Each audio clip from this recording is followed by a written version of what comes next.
After months of parking in his driveway, she assumed it was her right until he summoned the tow truck. Twice. What transpired subsequent to this? A collapse that was so flagrant that the entire neighborhood observed. Reggie Carter was a tolerant individual. He was required to be. He spent his days overseeing a classroom of middle school students in Lakeland, Florida, who were more interested in their phones than the periodic table. His objective was to make science engaging for them. He favored the structure of his life, which was characterized by a consistent cadence. His residence was his sanctuary, a single-story brick house that was modest but meticulously maintained. It boasted a neatly trimmed lawn and a driveway that was just large enough to accommodate his vehicle and the occasional visitor. It was modest, but it was his, a location where he could relax, grade papers, and observe the game in solitude. Until Blythe Vanderholt declared that his driveway was hers. The beginning was modest. When Reggie initially observed her silver Lexus RX parked in his driveway, he believed it was an error. It's possible that she had guests over and they needed to rearrange the cars. No big problem. He relinquished it. However, it transpired once more. Initially, Blythe consistently had a rationale. She was merely rushing inside for a moment or dropping off something. She was expected to suffice with a dismissive wave of her manicured hand and a tight-lipped smile. Reggie expressed his dissatisfaction with the situation. However, he was not inclined to create a scene over trivial matters. Until the day he arrived home from work, exhausted, hungry, and prepared to collapse on the sofa, only to discover her Lexus parked in the center of his driveway. Once more. This time, no one was visible. Reggie exhaled through his nose, took a deep breath, and knocked on Blythe's door. She responded with an expression that indicated that she was already aware of the reason for his presence. She inquired, "Reggie, what is the matter?" with a tone that was tinged with condescension, attempting to conceal her astonishment. In the direction of his driveway, Reggie nodded. "Your car's in my spot." Again. Blythe blinking, it appeared as though the notion had never crossed her mind. She smiled, as if that explanation should have concluded the conversation. "Oh, I was just, well, you know, I had a delivery, and the driver needed room to back out. You don't mind, do you?" Reggie maintained his composure and replied, "Yes, I do. I need you to stop parking in my driveway." Blythe exhaled deeply. "Well, I live right next door, Reggie. It's not like I'm parking on some stranger's property." He responded, "You are parking on my property." Blythe sneered, rolling her eyes. "Are you really that bothered by a car sitting there for a few minutes?"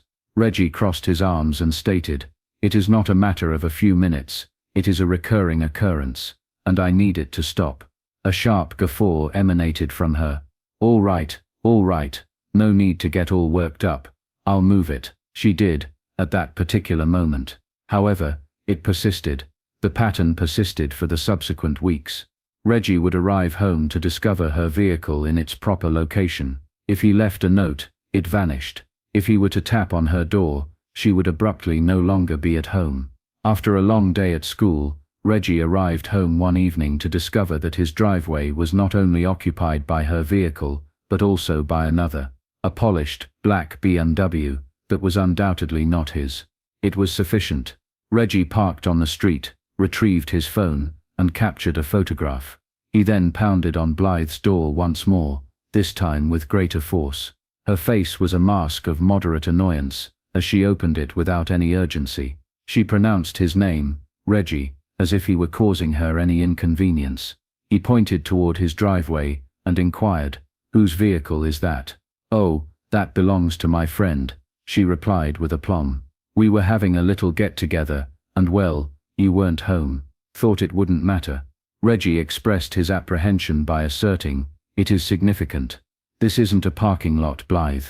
This is my home." Tilting her head, she folded her arms, as if he were the unreasonable one. "Well, you should have said something earlier.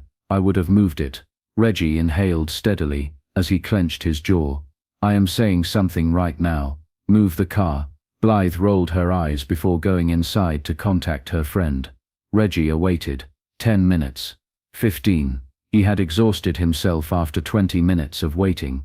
He returned to his residence, sat down on his couch, and began to search for the number of the nearby towing company. However, what about this? This was merely the beginning. Reggie was not inclined to incite conflict. He maintained a low profile, conducted himself with discretion, and granted others the benefit of the doubt. However, Blythe Vanderholt had officially crossed the line. He left early the following morning for work, but not before contacting the HOA on the phone. He harbored minimal expectations. The HOAs were notorious for their tendency to align themselves with those who held the most power. And Blythe, she was practically nobility on the board. However, he determined that it was worth a try. The response was precisely as anticipated. The woman on the other end of the line stated, "Sir, we typically refrain from engaging in neighbor disputes unless there is physical damage to your property. Have you tried speaking with her?" Reggie let out a breath. "That's all I've been doing. Or we can send a courtesy email, but that's about it. A missive of goodwill. Indeed, that would serve as a lesson for her." Reggie was determined not to expend his energy in a pointless argument. He expressed his gratitude to the woman and terminated the conversation. If the HOA was unwilling to take action, he would attend to the matter independently. That morning, he left a final message on Blythe's windshield in large bold letters: "Do not park here again." However, the note was absent when he returned home that evening. Her Lexus RX was once again parked at an angle in his driveway, as if she were indifferent. Reggie parked his vehicle on the street and gazed at the scene in astonishment. She was no longer even attempting to be subtle. He approached her door with a furious demeanor and violently pounded. She responded after a full minute, holding a wine goblet and appearing to have just finished a leisurely evening. "Reggie," she said, articulating his name, as if he were an interruption to her evening. "I need you to move your car."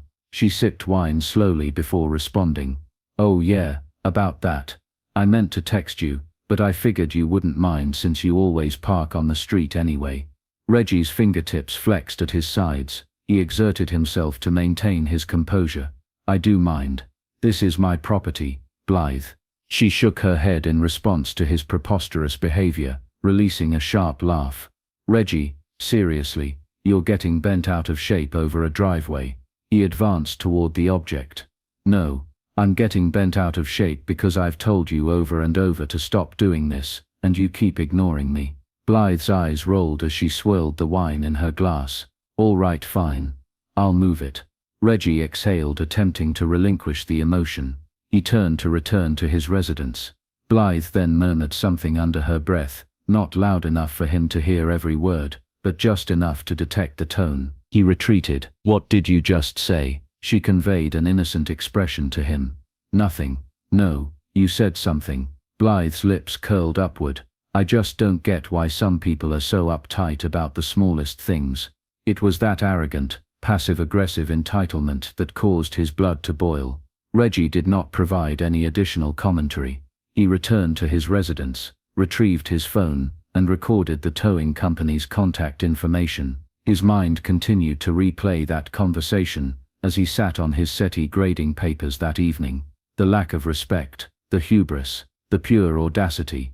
Reggie was done playing nice, and she was not going to quit. However, Blythe was unaware of the events that were to follow.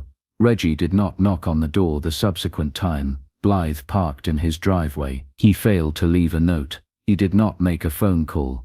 Instead, he contacted the tow vehicle. He had just arrived home from a grueling week at school on Friday evening. He was drained, however.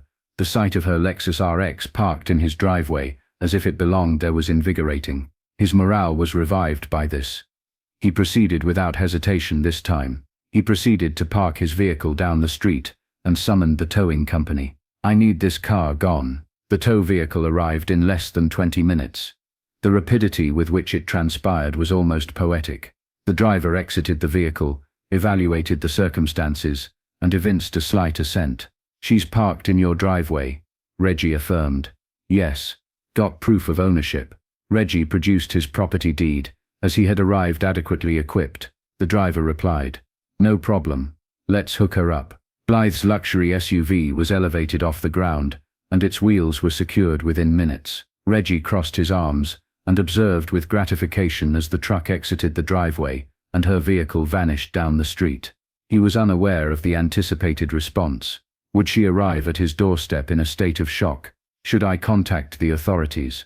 Assume that she was unaware of the events that transpired. It transpired that he did not have to wait for an extended period of time to ascertain the information.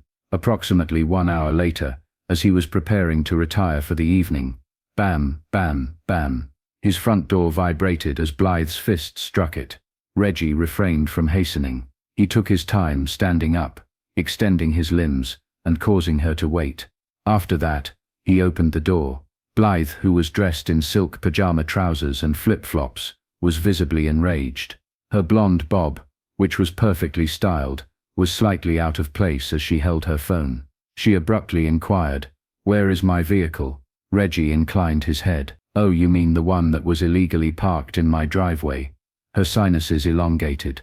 "Don't play games with me, Reggie. Where is my car?" He nonchalantly shrugged. "Towed." She gazed at him with astonishment, her mouth gaping open. "You did what?" Reggie stated. "You comprehended my message. You wouldn't stop parking in my driveway, so I had it removed. Simple as that." Blythe emitted an uproarious, sharp laugh. "Oh, you are going to pay for this. Do you know who I am? I'm on the HOA board. I have connections, Reggie." He blinked slowly at her. "Good for you. Your car's at Sunshine, towing off Orange Blossom Trail. Have a good night." He then closed the door. However, Blythe was not yet finished. She stood outside his residence for an entire 10 minutes, alternately expressing outrage and making thinly disguised threats. She even attempted to contact the authorities. However, upon their arrival, the officers scarcely acknowledged her. The officer inquired, "Did you have her vehicle towed from your property?" Reggie verified, handing over his deed. The officer briefly examined the document before returning to Blythe.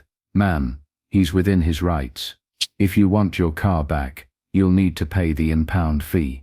Reggie would have paid a substantial sum to capture the instant in which Blythe's face turned red, but something told him that this was not the end. Additionally, he was correct. Reggie believed that Blythe would finally comprehend the message after her vehicle was removed. She refrained from doing so. She, in fact, increased her commitment. It began with minor, passive-aggressive jabs that were more bothersome than anything else. Initially, she affixed a note to his door, which was written in a brilliant red marker, as if she were attempting to make a legal statement. "This is a community. We should all be more considerate of our neighbors." Reggie promptly disposed of it in the trash. The HOA complaint subsequently ensued. A few days later, a letter arrived in his mailbox, alleging that the plants on his front veranda were in violation of the community's aesthetic standards. Reggie's laughter was audible. What was the abrupt issue with the same potted ferns that had been present for the past 2 years? Then, another letter was received, informing him that his garbage receptacles had been left out for an excessive amount of time. Additionally, the paint on his mailbox was beginning to discolor. Reggie was impressed by the fourth missive, and he was not even angry. She was making a genuine effort.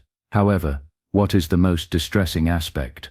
She initiated an investigation into him by contacting the security personnel. Reggie was watering his lawn one evening when a white security SUV arrived, its lights blinking. A tall, middle-aged officer emerged from the building, adjusting his belt as if he had an urgent matter to attend to. "Do you reside here, sir?" he inquired. Reggie expressed dissatisfaction. "Yeah. Why?" The officer cleared his throat. "We received a call about some, suspicious activity." Reggie exhaled slowly. Suspicious, that word again. He turned his head, and there she was, Blythe Vanderholt, standing on her veranda, arms crossed, and feigning ignorance. The officer was met with a stale expression from Reggie. "So watering my lawn is suspicious now?" The officer had the courtesy to appear uneasy. "Look, sir," Reggie interrupted him with the command, "preserve it. I already know who called. Tell her to find a new hobby." The officer sighed, nodded, and returned to his vehicle. And Blythe?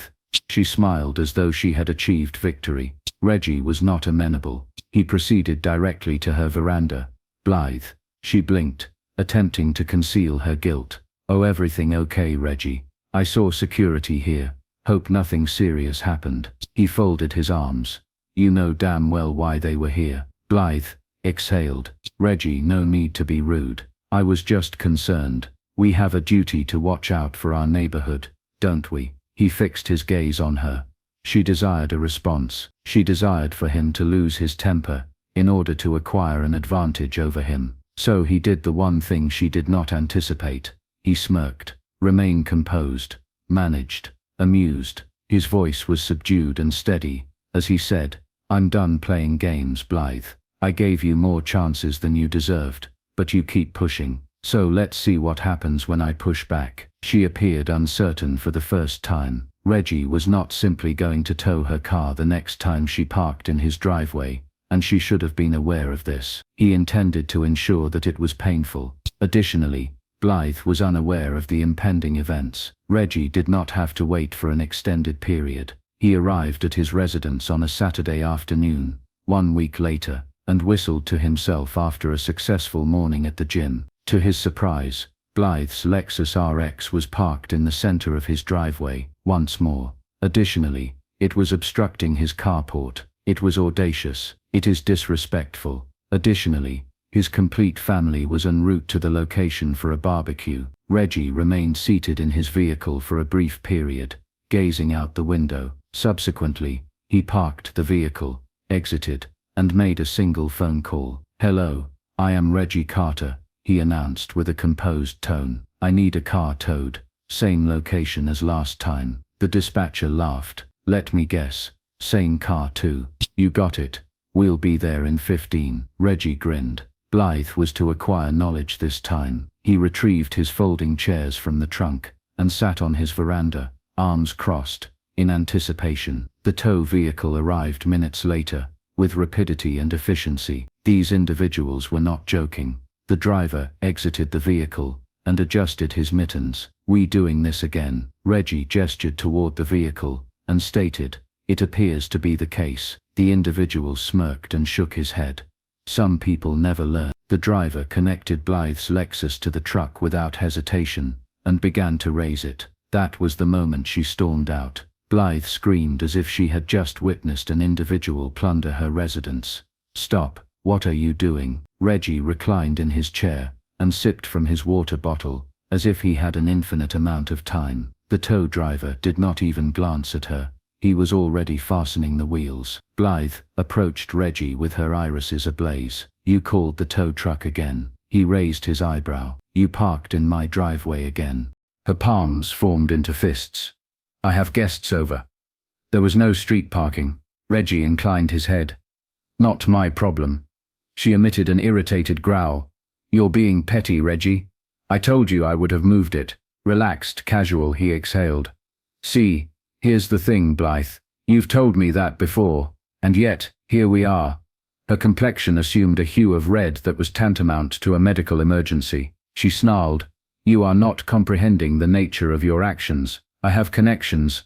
I can make things very difficult for you. Reggie actually chuckled. Oh, Blythe, he exclaimed, shaking his head. I don't think you understand what's happening here. He directed his hand toward the tow vehicle. Your car?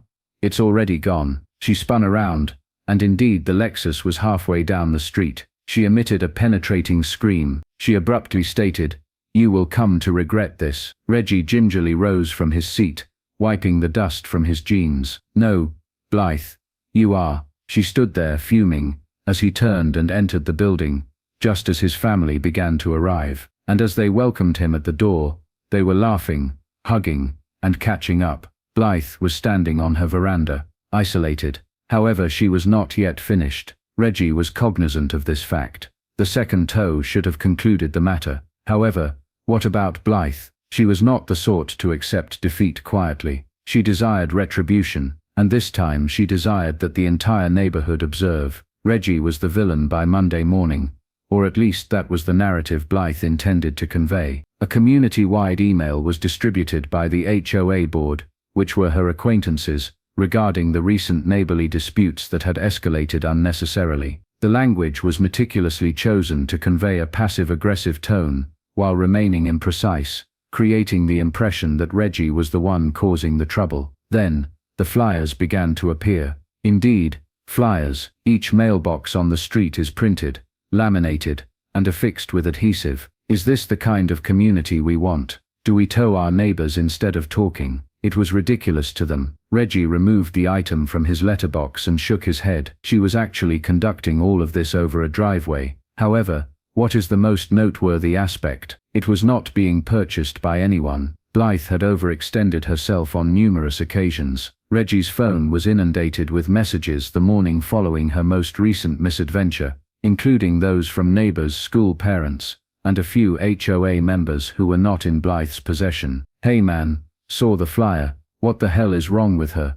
We all know she's a nightmare. She tried to fine me $200 last year for a wind chime. If she parks in your driveway again, I'll split the tow fee with you." Reggie laughed at the final example. The most delightful aspect, he was not even required to defend himself. People had observed her antics for years. The unnecessary complaints, the penalties, the power trips, and now that she was publicly embarrassing herself, they were turning against her. Subsequently, the HOA meeting occurred. Reggie typically did not attend.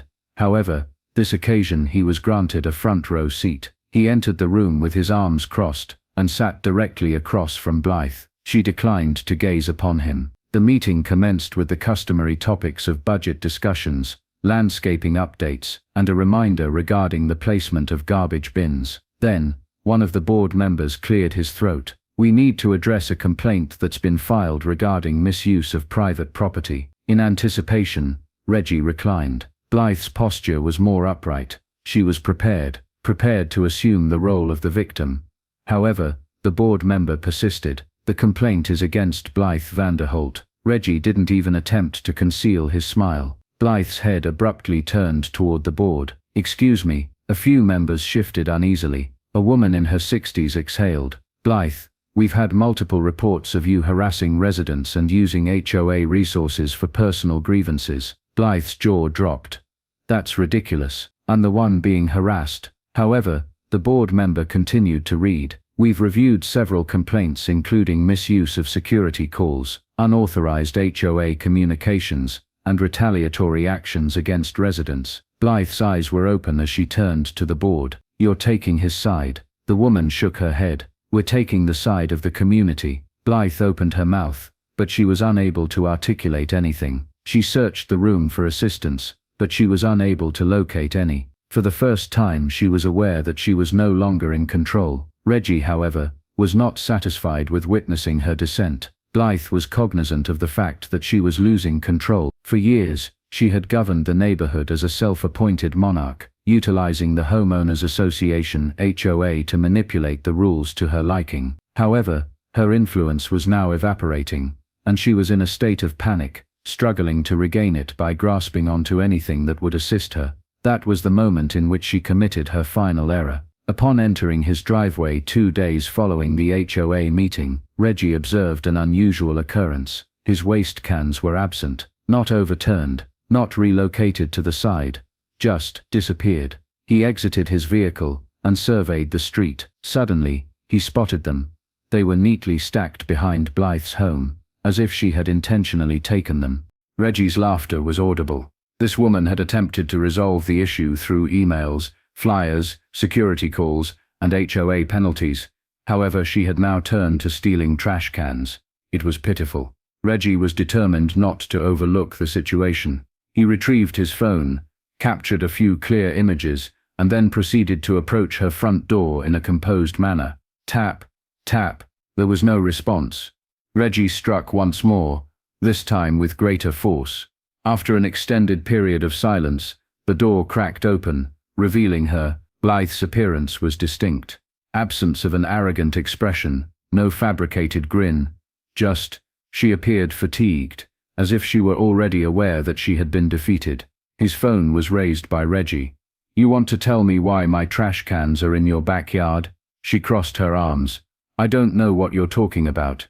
Reggie exhaled a low giggle. "Blythe, I have photographs. Let's refrain from engaging in this activity." She gazed at him in silence. "You have been defeated," he stated bluntly. "You can't find me. You can't call security. The HOA isn't backing you, And now you're out here stealing trash cans like a crazy person." Something sharp flashed in Blythe's irises, but she refrained from speaking. Reggie approached with composure and unflappability.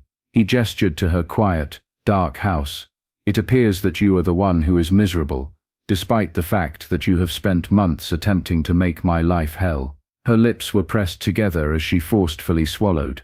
Then, without uttering another word, she closed the door. Reggie grinned. That was the most astute decision she had made all year. However, there was one final element of justice that remained. Reggie submitted an official complaint to the HOA the following morning, this time against Blythe. The evidence was piled against her, including harassment reports from multiple neighbors, false security calls, unauthorized HOA communications, and now, theft. The board was compelled to take action by the end of the week. Blythe Vanderholt was removed from the HOA board, and her authority was forfeited. And the most delightful aspect, she never again parked in Reggie's driveway, due to the fact that certain individuals only acquire knowledge after everything has been removed. Reggie was never spoken to by Blythe again, not a single remark. There were no passive-aggressive complaints about his plants or garbage cans, no smug little smirks, and no glares. He was entirely disregarded by her. Furthermore, in all honesty, he could not have asked for a more favorable result. Reggie was able to enter his driveway without hesitation for the first time in months. There are no vehicles that are impeding his progress. There were no notes left on his door. There are no exorbitant HOA penalties. Absolute tranquility.